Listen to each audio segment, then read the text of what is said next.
Good afternoon. My name is Andy Hallman. Later, we'll hear about the Panther girls track going back to back. But first, today's top stories. The Fairfield Community Garden officially opened for the 2024 growing season during a ceremony on Sunday, April 14th, where all the major players in the garden's creation addressed a crowd assembled in Obie Nelson Park. The garden was built last fall and finished earlier this spring on a flat patch of grass that previously hosted the city's outdoor pool.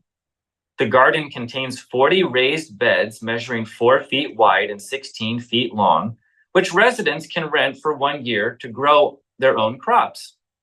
4 of those beds will contain perennial plants that all members of the Fairfield Community Garden will have access to. Fairfield Sustainability Coordinator Faith Reeves said that nearly all of the remaining beds had been reserved as of Sunday, with 32 of the 36 beds spoken for. A few dozen patrons who had signed up for a plot attended Sunday's grand opening, where they also participated in a Get Growing workshop to learn the ins and outs of the garden and even get started on their plants. Barbara Rainbow, the garden's project leader, spoke about how the project got off the ground. Rainbow saw that a community garden in Mount Pleasant was being underused and helped get it on its feet. Shortly after Rainbow joined the Fairfield Volunteer Center, she inquired about starting a community garden in Fairfield too. Fairfield Mayor Connie Boyer introduced Rainbow to Reeves in 2022, and less than 2 years later, they had put the finishing touches on the city's new garden. Those who wish to sign up for a plot or learn more about the Fairfield Community Garden can visit the group's website at fairfield-community-garden.org or email Fairfield Iowa Community Garden at gmail.com. 5 students from Maharishi School in Fairfield won awards for projects they completed for the Eastern Iowa Science and Engineering Fair. 2 of the students, senior Ishita Mukadam and sophomore Antariksha Sharma, received top honors and will get to present their projects at the International Science and Engineering Fair in Los Angeles next month. The other 3 students who received awards were Pujita Mukadam, Joyce Wang, and Keshav Sinolia. Head of school Richard Bell said these recent accolades for Maharishi School students are the latest in a long history of science fair excellence dating back 4 decades. He said Ted Wallace was the school's first state champion in any event when he won the science fair in 1986. Bell credited Maharishi School teacher and science fair advisor Asha Sharma with playing a critical role in the success of the science fair team. Sharma said that doing a project for science fair is one of the options available to the school's project period. During the first week of the class, Sharma gets the students to brainstorm ideas that they could turn into a project. She said 3 of this year's students in science fair were continuing and improving upon projects they had started a year or 2 before.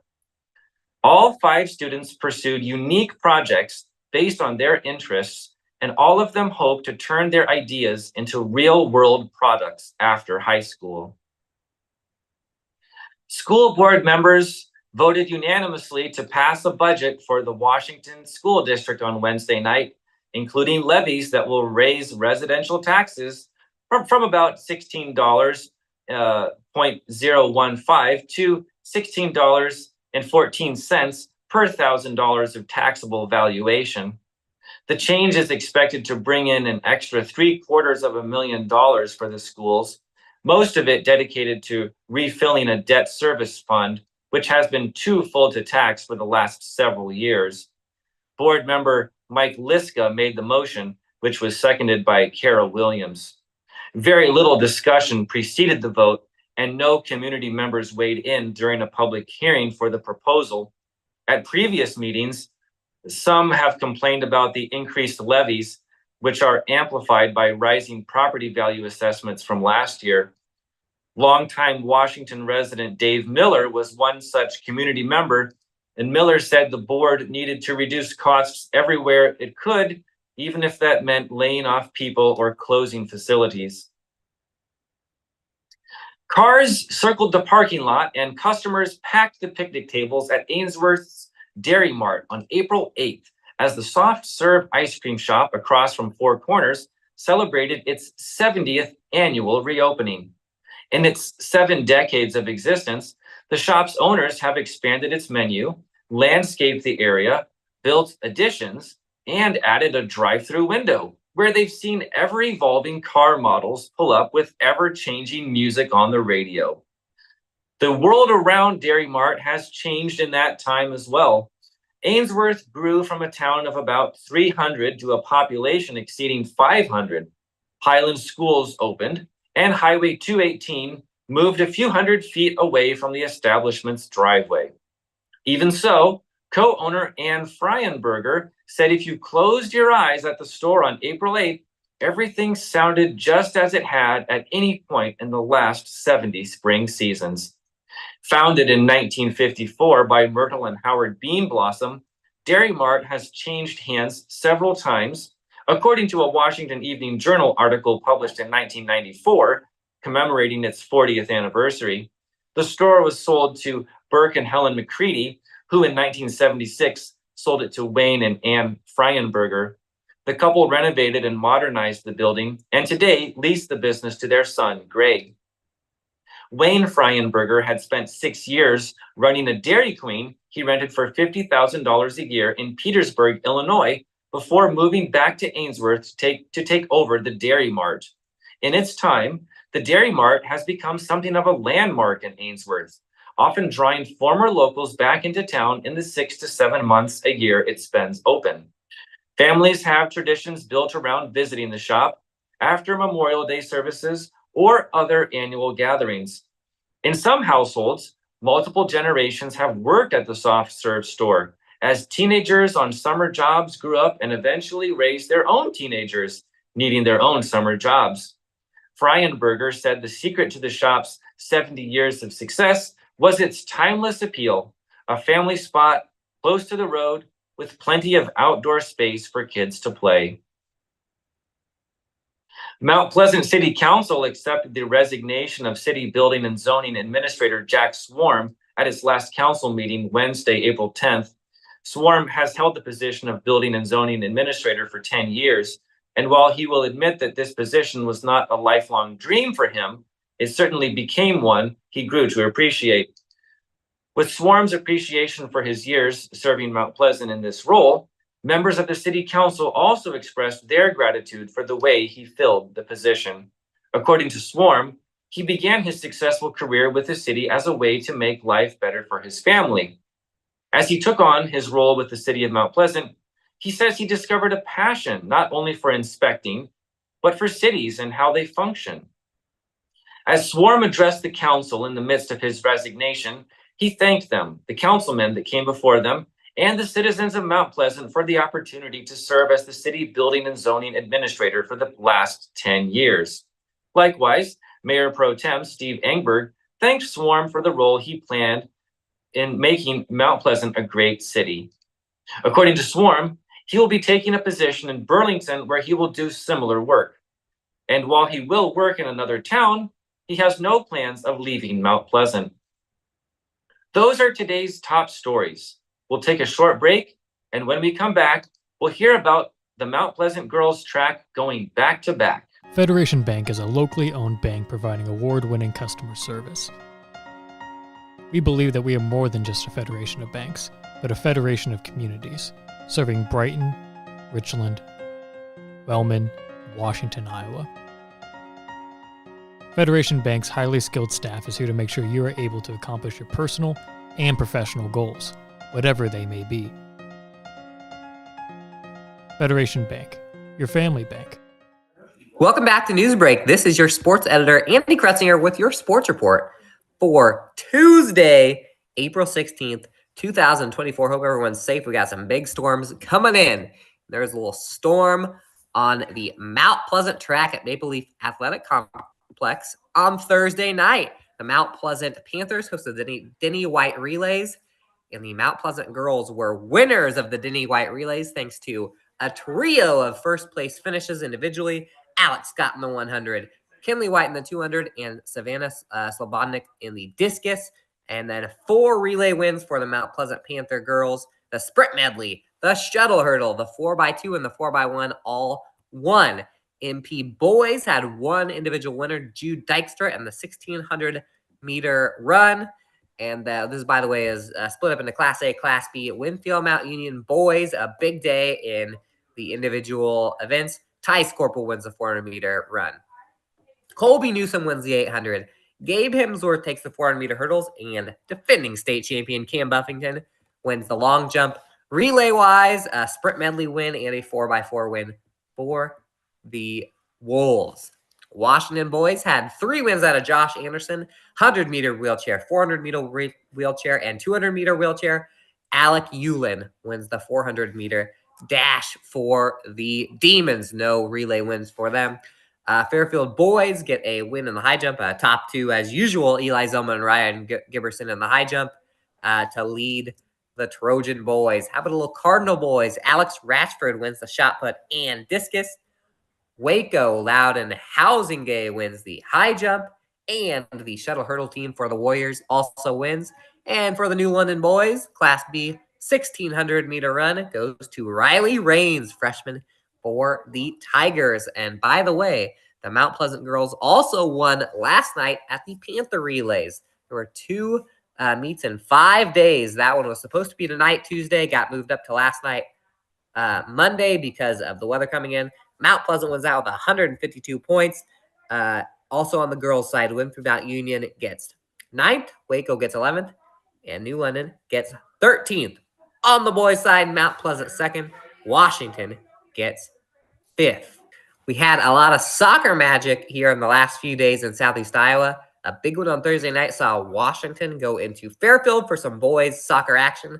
And just a couple days after coming back from a 2-0 deficit against rival Mount Pleasant and winning 3-2, the Demons win 3-2 with an overtime goal over Fairfield. Again, Fairfield was up 2-0. Washington had to come back in the last 18 minutes. Emmanuel Raimundo not only breaks the school record with his 34th goal of his career, most of any career boys soccer player for Washington, but then he adds one in overtime, less than 2 minutes into overtime, sinks the golden goal, and Washington at that point stayed undefeated. The Demons did fall in penalty kicks 4-3 against Fort Madison last night. The Demons are now sitting in 2nd place. Burlington hasn't played a lot of SEC boys soccer games, so I'm a little wonky with all of that. Also in boys soccer, Mount Pleasant falls to Burlington 4-0 last night. And the Fairfield Trojans get their first win of the SEC season. They blasted Keokuk 11-1. In girls, the Fairfield Trojans were hosting Keokuk. A little chance to get their first SEC win, just off 2-1 penalty kick loss. They did have a lead at halftime in that one. Mount Pleasant falls to Burlington in a clash of undefeated teams, 7-2. And Washington played at Fort Madison last night, fell in that one. So not a great night in girls soccer for our local big school teams.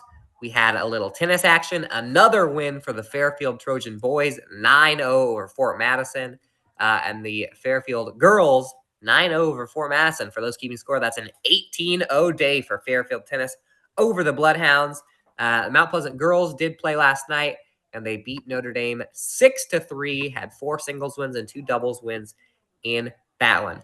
We had a little bit of area golf, a little bit of area SEC golf last night, and it was in the Union coverage area. Washington boys keep the good times rolling in boys golf. They take first place in the Washington home meet. Mount Pleasant takes second in that one, and Fairfield gets third. And then last night in girls golf, Mount Pleasant Keokuk have been battling back and forth here at the top of the SEC. Actually, a lot of the teams have.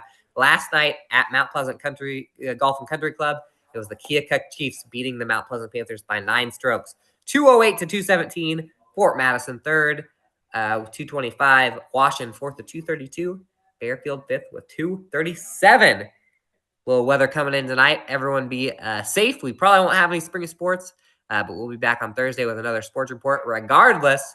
But for now, When we come back, Alex will have your obituaries for you. In the heart of rural Iowa, where community matters most, the connections we make are made to last. Meet KCTC, your hometown internet, phone, and TV provider.